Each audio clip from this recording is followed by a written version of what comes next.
And we're finishing the 12th chapter of The Pearl of the Soul of the World. It is all-out war. One dark angel has been killed, but there is a golem, animate, homunculus dark angel, which has now been unleashed upon the battle. Pointing with his blade, he spoke a word to the Averclon, but as the bridleless star horse wheeled, climbing the air, his rider suddenly recoiled. Ariel beheld bewilderment, and then open dismay break over his face. The winged horse never checked his ascent, as Irileth cast wildly about him, counting dark angels. The little Icarus stooped. Astonished, the prince spun in the saddle to face the witch's new son. It dipped low first, harrying Averclon. With a scream of rage, the star horse struck at the child-shaped thing, but it dodged away. Irileth lunged in the saddle, but the Icarus pivoted, swooping forward from below to bait the prince's mount. Again, Averclon plunged, and once more struck only empty air.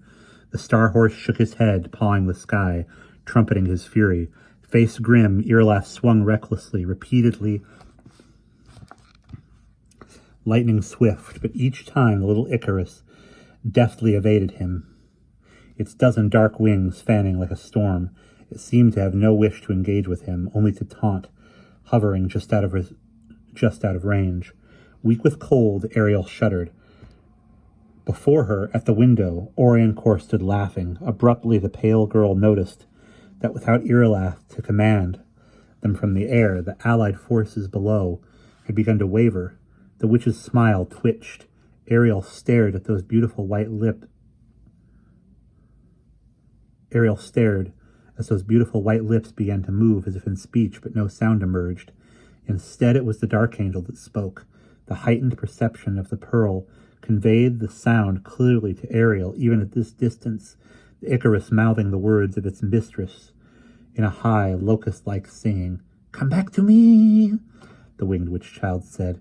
"Though I speak for another's voice, know that it is I, Oriancore." Irileth started, staring at the little dark angel. A strangled cry escaped his lips. "You loved me once," Oriancore's cat's paw droned. "Do you not love me still? Who mothered you after your own dam deserted you? I who gave you wings. I will give you wings again, such wings, if only you will return to me." Stumbling, Ariel groped her way to the window, oblivious, silently whispering. Oriancore never turned. "Behold the one I have made to take your place among my dark angels," she breathed, and the little Icarus repeated her words. "For you have proved yourself worthy of a far grander rank. Be my consort. Return and sit beside me upon the siege as white as salt. Rule the world with me." "No," Ariel whispered, weak still, her breath coming short. "Husband, no." Irileth sat gazing at the soulless thing before him. As one mesmerized, the vampire child whirled nearer, still just out of reach. Averclon could only tread air, snorting with fury, unable to strike. The white witch's fingernails grated on the slick, dripping sill. "Come back," she crooned.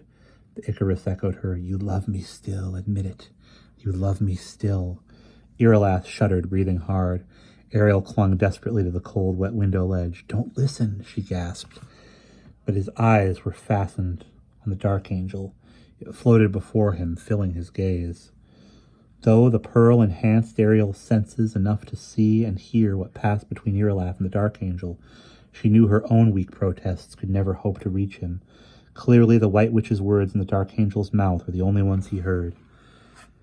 "You are mine, and you know it, and always have been. You came all this way not to destroy me, but to bring me souls. Look at your followers scattered below you.